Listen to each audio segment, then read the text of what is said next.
It's Monday, April 4th, 2011, And this is Gadget Gurus. episode 47. Yeah, Jeff, this week on Gadget Gurus, first of all, you're going to review the Microsoft 3500 mouse thing. Mouse, wow, yeah. Mouse. Pretty cool. Pretty small. Oh, it's reminding us Yeah, it's the Math Monday cam. Boom! Yep. We also got some cool news stories, including a April Fool's prank here that Google pulled on us. But the cool thing Guy is, eating apples, or is he? And a guy, yeah, pretty much. And then we talk about the new Rube Goldberg world record set by Purdue. 4 moves. Yeah. And then finally, pretty cool application, the Contour GPS Connect View. With hardware. Pretty awesome. All that and more All this week on Gadget Gurus.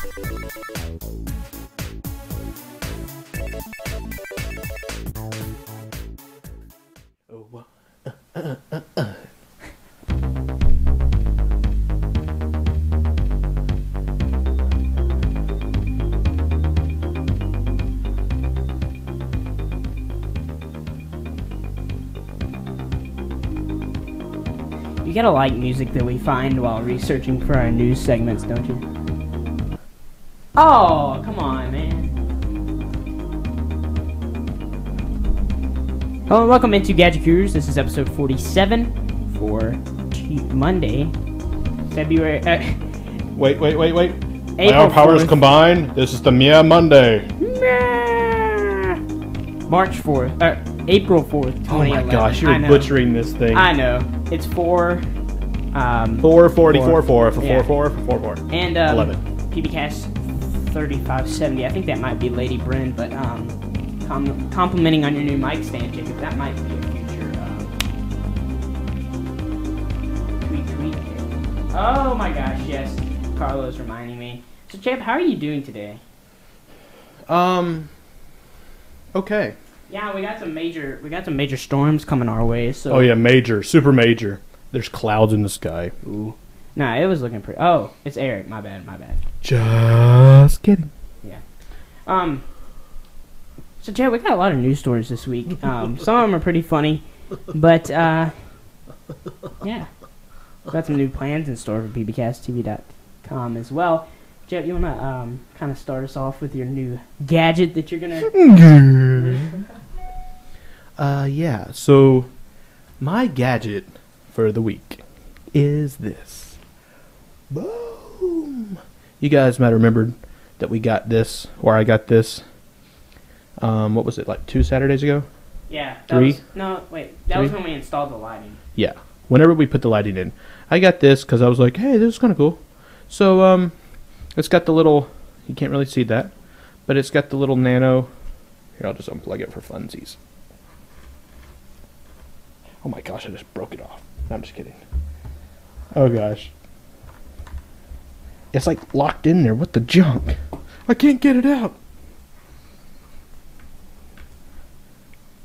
God, that thing doesn't want to leave.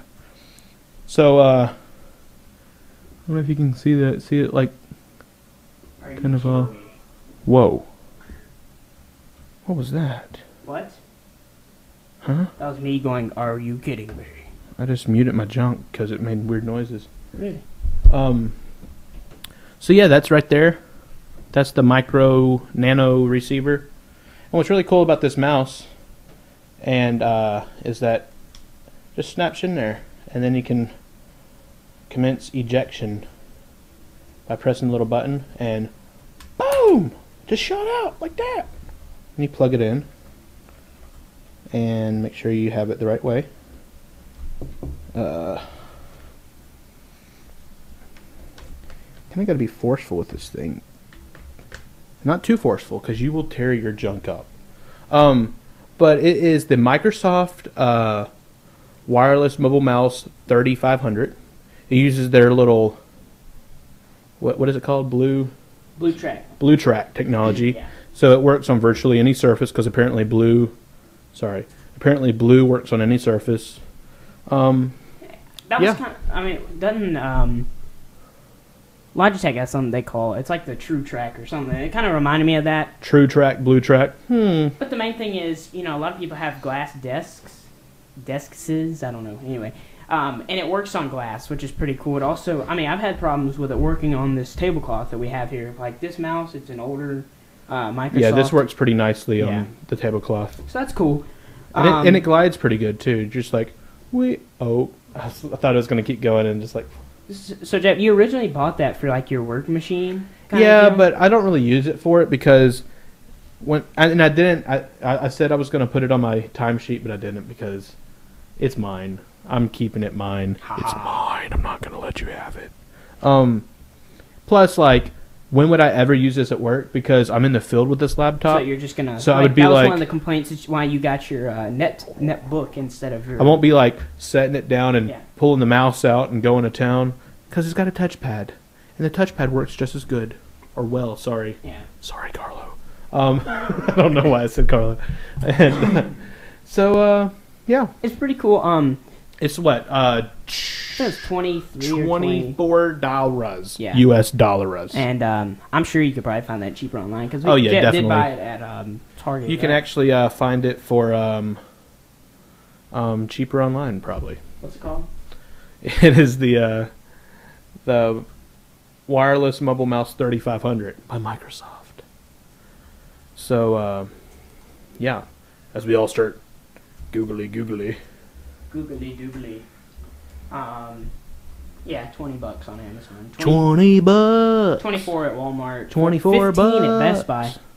$15. You know, Jet, we were talking about this the other day. That, don't even get me started. That, you know, Best Buy is so high, and they are high. Yeah, they are high.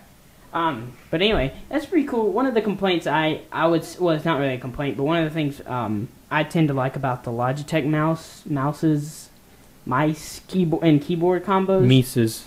Is they use that nano receiver. I mean, it looks essentially like that, but they, even though they're USB, you only have to have one nano receiver on a lot of them. And what most people don't understand is that this nano receiver, I mean, technically, everything wireless is RF, okay? But it's a different RF. It's actually a form of Bluetooth. They have handshaking and everything. It's just not like a plug-in and like, hey, you guys there? You guys there? It actually sends and receives data from this thing, but it's permanently paired. Oh. So it's not. It's like you can't really like, oh, whoops, I accidentally paired it with this computer now. That's cool. So they're permanently paired. That way, it doesn't interfere with each other. Just like on a Bluetooth network, you know, if your headset is paired with your phone, someone else walking down the road with Bluetooth on is not going to you're not going to start talking on their phone. Right. But with RF, that's cool. You could run into that problem because, you know, after so many devices, there's so many different, you know, addresses or frequencies or whatever on a dumb RF that you're going to bleed over and, you know, everybody's going to go crazy. And so, yeah, it actually is Bluetooth technology. But it uses handshaking and face slapping and, you know, punch suckering. Yeah, but I guess it's like a proprietary. Not really, but sort of. It's just permanently paired. Okay. Permanently paired. That's pretty cool. Permanently impaired.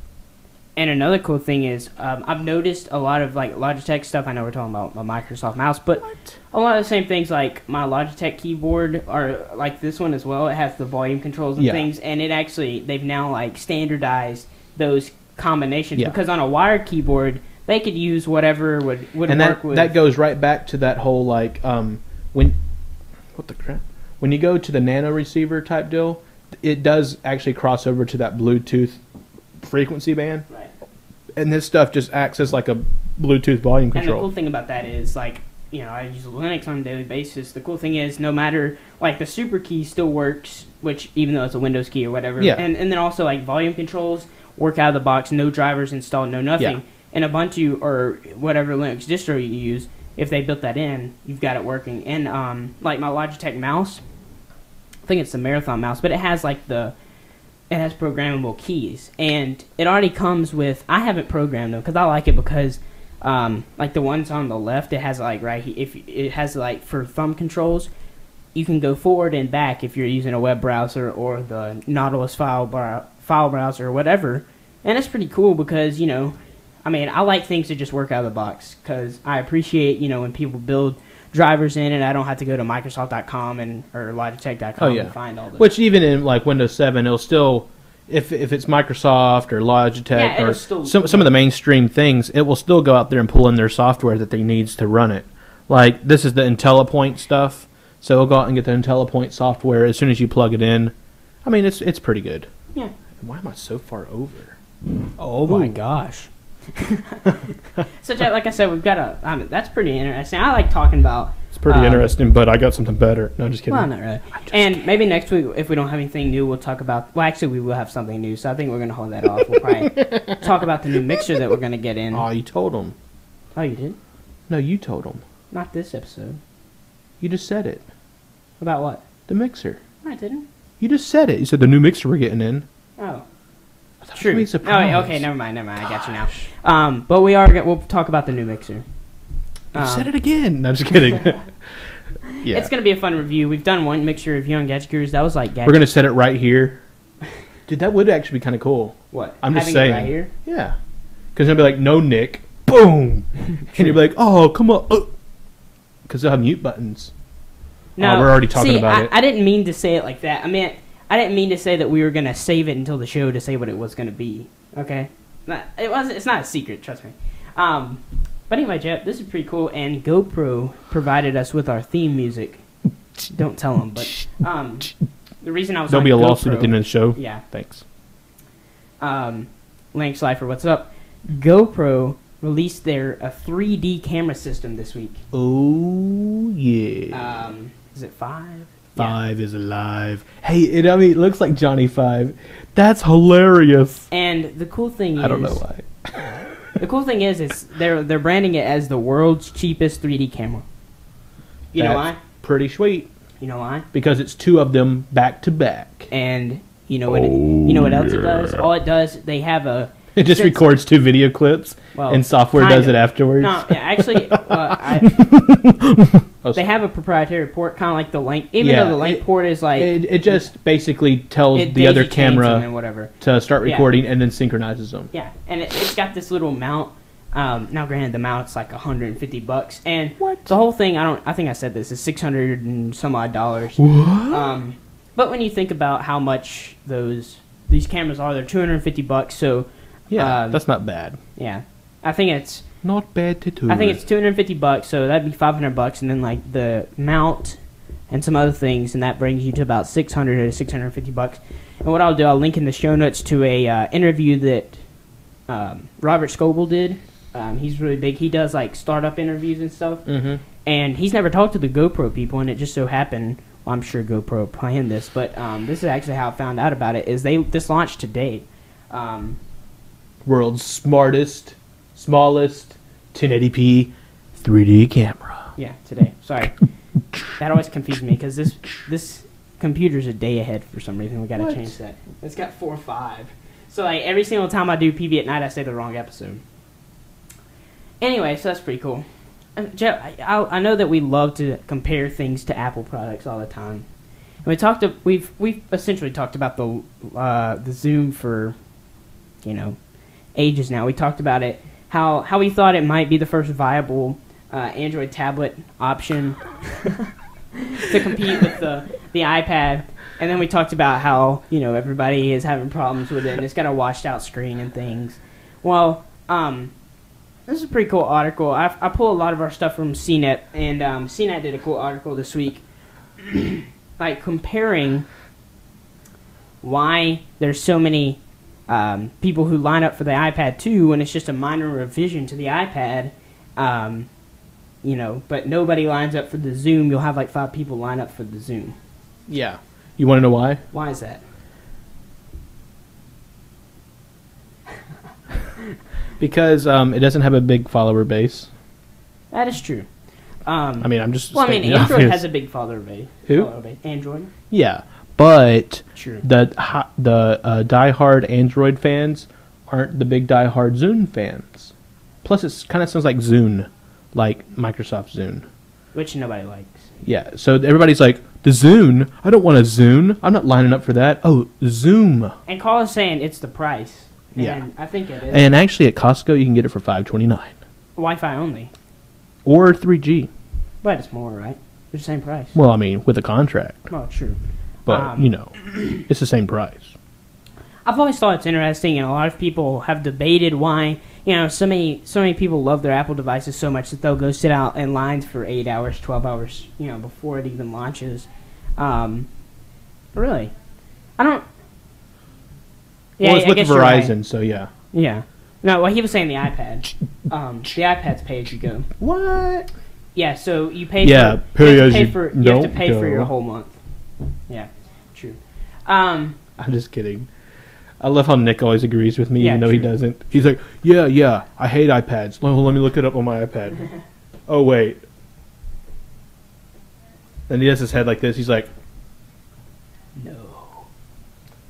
just kidding. I'm just kidding. So, Jay, I thought this was kind of interesting because, James Cameron, a lot of people were saying how groundbreaking Avatar was on the 3D side of things, which, I mean, I don't know. I mean, it was alright, I guess. Well, he was all like, this took my lifetime. I'm like, dude, it only took like 11 years, which is pretty long for a movie. But Yeah. But I wanted to ask you about this because I don't know much about, I know some about video cameras, but why would it be so trendy for it to do 40? I know 60 frames, you could always slow it down and make it look, I guess you could do more with 60 frames than you could with, you ready for me to 24 tell you frames. this? Tell me. 48 frames is a multiple of 24. That's what they normally do video in. So why would you do 48? Because it's double? No. Because the frequencies are still in the same harmonic. Oh, so you can, do stuff to it, and it'll still turn out. Okay. Actually, I just take that back because the other... Wait, no. Because 70 would be the next harmonic, wouldn't it? No. Wait. What? If you add 24 to that again... That's not 70. What is that? 92, maybe? 92? 4 or 5... 80. That's 72. 72, yeah. 72. So, and nobody wants to do 72 just because it's more difficult. So 48, he's just like, I'll just double the frame rates. I'm just saying. I mean, I don't understand why this would be so groundbreaking.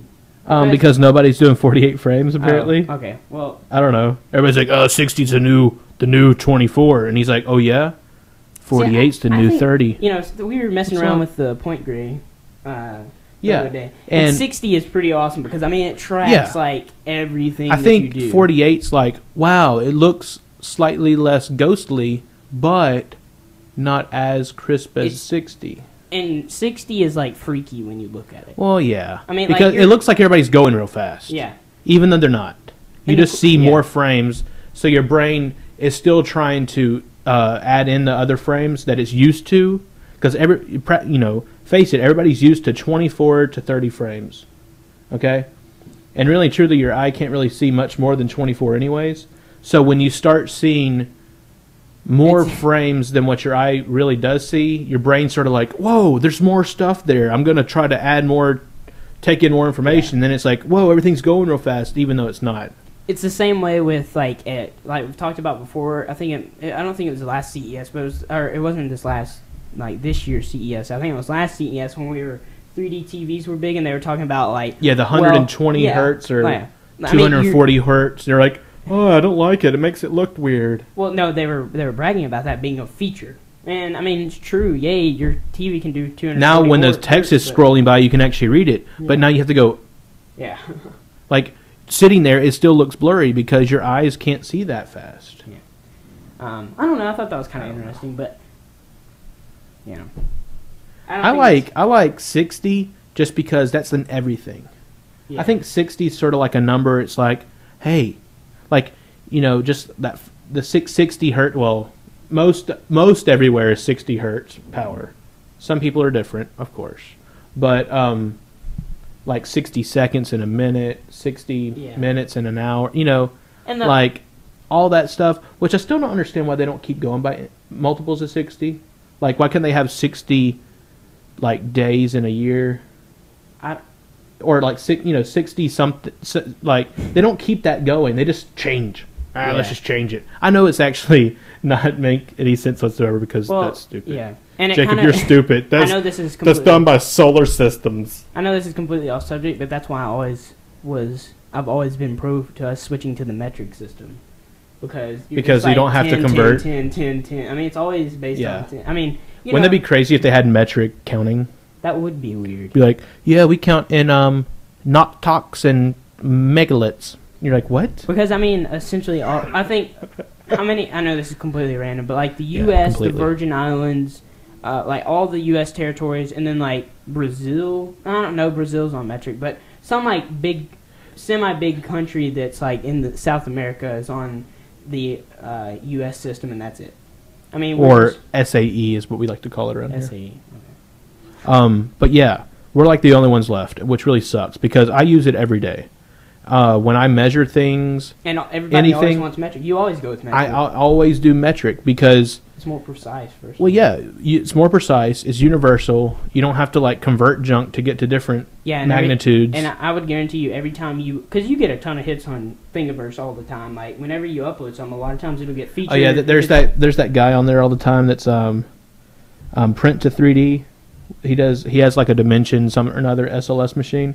And he always uploads his STLs in inches. And everybody's like, dude, stop uploading your STLs in inches. We do millimeters around here. He's like, oh, sorry, guys. My Dimension professional 3D printer prints in inches. I'm like, what? That's what I was going to say is if you uploaded something to Thingiverse and like, it gets a lot of hits, I'm sure if you upload it in inches or, whatever, somebody's always going to say, can you convert this to centimeters? Or why did you do it in inches or whatever? But it's just like, and I know this is completely off the subject now, but... Oh, well. Like, metric, when you get down to a millimeter, I mean, a millimeter by itself is a lot more precise than, our wholest number that we have in SAE is an inch. Yeah. That's the smallest whole number you can get, okay?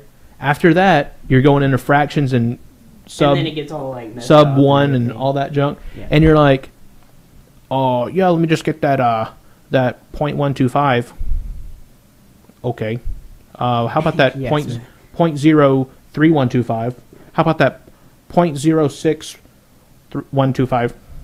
Or whatever it is. 7215. Yeah. Yeah, that's basically how we got this. 48 hertz, 60 hertz, metric system, world domination. Smoothie. Thanks. So Jay, Google pulled a quick one on us, and they've done this a couple of times. They've done it on, and I was thinking about doing that doing this on PB at night. I haven't gotten any real sources yet, but I might could pull something out talking about this year's April Fool's jokes on the web because it's just gotten out of hand. How many people? I felt like we were the only people who didn't do a April Fool's joke on Thingiverse. They had an April Fool's joke. Well, they had a couple of them, of course. One was like, oh, there's this new 96 hertz nozzle for your MakerBot, and you can print out, vinyl records or something. I was like, and somebody's like, is this real? Dude, I want one. I'm like, really, guys? Yeah. It's April 1st, which some people just don't get it. Yeah. But yeah. And Google tricked a lot of people. Oh gosh, it was pretty funny. I'm gonna have to admit it. Hey, I thought it was almost for real, just because their graphics were kind of up to par. But then, as soon as that guy from freaking Half-Life got up on there, you guys know who I'm talking. Where are you at? You guys know who I'm talking about. The doctor. What's this guy? What's the guy's name from Half-Life? Somebody out there knows this. And but it was that's one we should talk about. Basically, that guy. Yeah. And he was just like, I'm like, oh, it's fake. Yeah. But anyway, I was getting excited for a second, and then 2 seconds after that. So they called it Gmail Motion. And I kept seeing it, and I was like I would go to log in, and I was like, oh, what's this? And I log in, and I'm like, oh well. And I'd go to log in, and I'm like, oh, what's that? And oh well. And then it finally popped up over in the corner of Gmail. And I was like, well, I'll just click on it and see what it is. Yeah. They had they always use YouTube for their videos since they're partner and everything. It looked, and I was telling Jacob at church yesterday, it looked pretty. I mean, it was believable because they had like the great. Until they got that guy. Yeah, but I mean, you had the white background. Oh yeah. The guy in the Google shirt. Yeah, and then they had the professional looking like graphics. Up close, zoom down, pan to the left, and you're like, oh, this is pretty sweet. Yeah. Really, your laptop camera? Yeah. And people still didn't get it afterwards. Some people were like, oh. Okay. Well, how do I get this? Do I gotta buy it? What I mean. But this is pretty cool. This guy. This was published on Saturday. And yeah, we like to talk about Kinect hacks because honestly, the Kinect's cool by itself, but I mean, the hacks that you can do are about 1,000 times better because you can Oh yeah. We've talked about scanning scanning objects into 3D straight to your computer using like real-time augmented reality. Yeah. That's a lot better than any webcam can do because it on your adds. phone or something. Yeah, I mean. But this guy, and I kind of could see this coming because it reminded me exactly like the Kinect. When I saw it, I'm like, oh, that's the Kinect. It kind of looks like the Kinect, except with your webcam. Well, a guy actually reinvented it with the Kinect, and I guess we can watch. It's only a minute and 30. Do it, Nicholas. Do it. Let's watch the The original. Yeah. Originally. This is going to be really slow. Hi, my name is Paul just kidding. McDonald. I'm the product manager of Gmail. Ought to be Over the really past slow. decade, advances like touchscreen technology have transformed the way we interact with personal electronics. However, when it comes to email, we still rely on outdated technologies like the keyboard and mouse. At Google, we've been thinking about how to solve this problem, and today I'm excited to share a new development with you. We call it Gmail Motion. Using your computer's camera like and that a right special there. tracking algorithm, That's where it looks like Gmail it's real. Motion interprets physical movement and turns it into actionable commands. For example, Until right to here. open a message, make Now a motion as it's if you were fake. opening an envelope. But I mean, To reply, it was still kind of simply key. I mean, point some backward people with I your can thumb. still see No. some To reply all, No. use both hands. To send a message, lick a stamp and place it down. That's where it We've been starts working going with downhill. experts in motion technology and semiotics to develop a language of movements that replaces type entirely. I mean, you can tell. The movements are designed to be intuitive, ergonomic, and easy to do. Studies over the past 24 years have indicated that more than 80% of our total communication is body language. When you can incorporate a shake of the head, a gesture of some kind, you're making that communication far more effective. Our bodies did not evolve to sit at a desk in a rigid position all day. And it is my feeling that Gmail Motion will free the regular user I love the squat from, signs the thing. the constraints that modern society and our interface with our machines have put on the human I mean, it's body. pretty funny. We spent a long time And, I mean, that's the funny. I mean, it was believable from the start. I mean, you're just like. But this guy, And then this is completely believable because he actually did it. Yeah. So this is the same guy that actually it's a whole like community. It's called FAST, but it's spelled FAAST. Probably stands for something, but so they had the Kinect keyboard emulator for World of Warcraft. We didn't actually cover that because I mean, for a while there were so many Kinect hacks that you couldn't even cover them because they were just coming in. And but anyway, he designed Kinect. There's one for Minecraft as well. I think we talked about that one that you can emulate Minecraft with the Kinect and stuff. Well, this is pretty cool, and he actually has Gmail Motion working. So.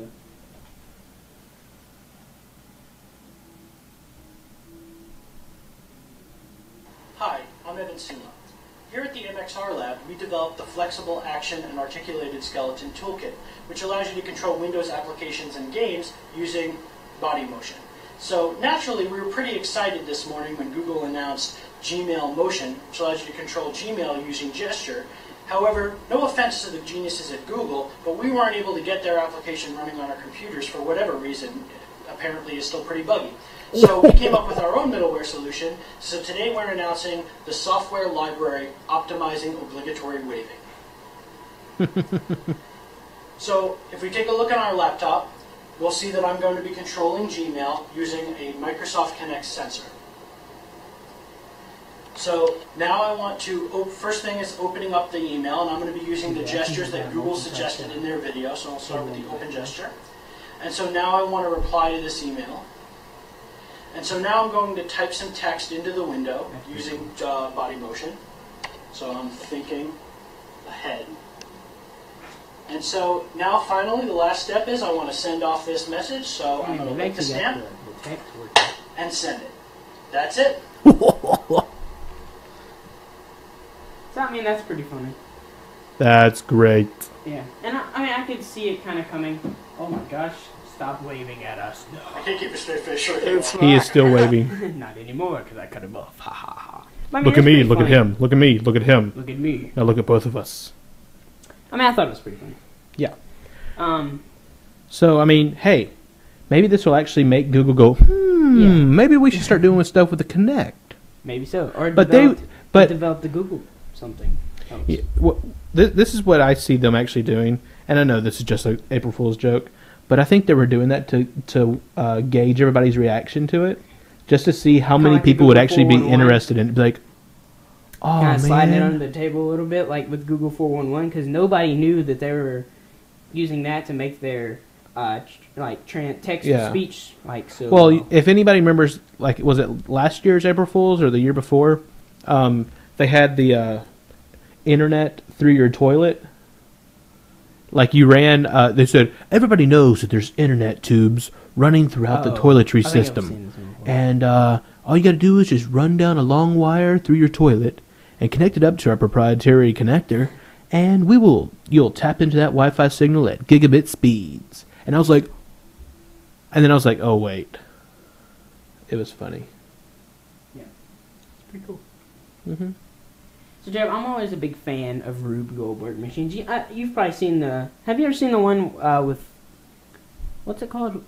Go something. It's a band on YouTube. Okay, Go. Okay, Go. Yeah, Leo did a segment with them, and then also, it was really made popular. I'd heard of it, but not like, it was really broadened. I watched it when it first came to YouTube. I'm just saying. When the Mythbusters I'm just saying. Did their Rube Goldberg Machine, that kind of like cued me in. I think they did a Christmas one or something. I saw original. I just saw it. I'm just saying. Anyway. I was there before this was even cool. Wow. I'm just saying. So the guys over at Purdue. Purdue, you too, man. Yeah. They actually have contests for this, if you were wondering. They set the world record for. Yeah. What it is the most complex task performed by the simplest input or something like that runs the longest or something stupid. And they actually have contests like every year about this stuff. And they always have, I think the end result can be whatever you want, but you have to utilize like different objects so many times. It's pretty interesting. So, let's go to the thing. You want to watch the video? Let's do it. Oh gosh. No, you just gotta scroll down a little. 2, 1. And into the Big Bang we go. Oh my gosh, we actually have like a. What the heck? What the? We're gonna let it load for a second. Oh. It's gonna hypnotize us, I guess, down there. Alright, here we go. Okay. Oh my gosh. What kind of? In 3, 2, 2, 1. And into the Big Bang we go. Fires out to the bang gun. Fires a frog, which then evolves into the salamander climbing, releasing the pterodactyl. Meteor drops, killing the dinosaurs, sending us back into the time stream, back into Ice Age, sending the caveman into the Stone Age, releasing Stonehenge and into the Biblical Flood. Ancient Egypt as the pyramid rises, into the Roman aqueducts where the water flows. Takes a little time. Into the medieval era, so there Columbus goes, falls off the edge of the earth, jousting into World War II. Tank assembly, so not assembled tank into tank assembled. Plane flies across, bombs the machine. World War II, so now we take a record, flip the record. Oh, stupid slow internet. I'm just kidding. It's not slow internet. Everybody and their brother's watching this right now. Yeah, that's it. Hey guys, let's all go watch it. But yeah, so it looked like they're going throughout time. Like they were actually going down a timeline. Maybe we're safe now. Actually, we might better let it buffer. But so there was 232 steps, and it narrowly beat out the previous world record of 230 steps set by the Ferris State University in 2010. So essentially, it's a competition, and last year the champion, which also set the world record, and this year the world record was broken by 4 steps. So I don't know why. Usually we don't have any problems playing YouTube videos. YouTubes. Hey, YouTubes, hit play. CO2 tank, a CO2 rocket for the moon. And boom. Right into the Cold War steps, so knock down the Berlin Wall. So Darth Vader, Bob Barker, Toy Story, and the 3 Horsemen. So into the server, blue screen of death. Goes into the final apocalypse.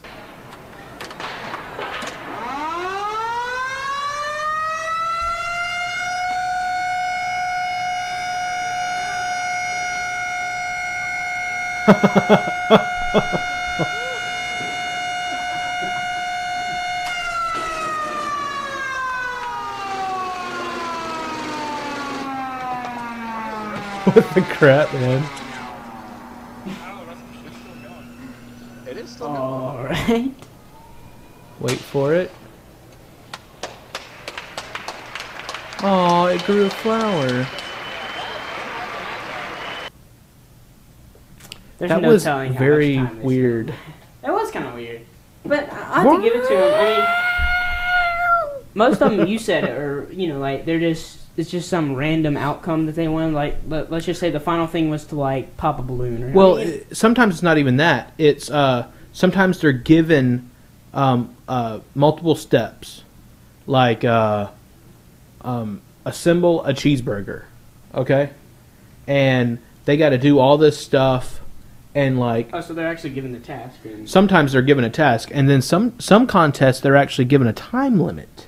They have to make this machine in like a week or something like that, right there. Yeah, and it's crazy to like see them do like, that. Around here they have robot competitions, kind of like robot team competition, where you build a robot to, not really, but it's kind of like that. You build a robot. Dude, BattleBots have gotten like serious. Well, yeah, but this isn't like BattleBots. It's like picking up tennis balls or something. But yeah, but like, have you seen an episode of BattleBots lately? No. Well, not really an episode, but like, have you seen a BattleBots competition lately? Dude. Like, I remember when like the big thing was to have like the hammer or something come down. And, dude, like, now it's all about spinning. Like, literally, and the motors have gotten so powerful now. Yeah. Like, dude, that's like, I saw this one, and like the dude was spinning, and I don't know, this thing must have weighed probably 500 pounds. Like solid steel like thing. Yeah. Started spinning, and it was like, and like it got spinning so fast that like you couldn't even like see it. It was just like I mean, you could see it, of course, but like everything on it was a blur. And then it would hit, and it would just slowly go forward, and then it'd be like, here comes the robot, and it's like, I'm gonna get you, and then it'd go boom, and it was like sparks going everywhere. Because it's like solid steel, and it's like sparks shooting everywhere. That's awesome. And like it hit it literally like 3 times, and the other like robot just exploded and just went in shrapnel, and it was awesome. Smooth's making a point that he couldn't even get Mousetrap to work. So,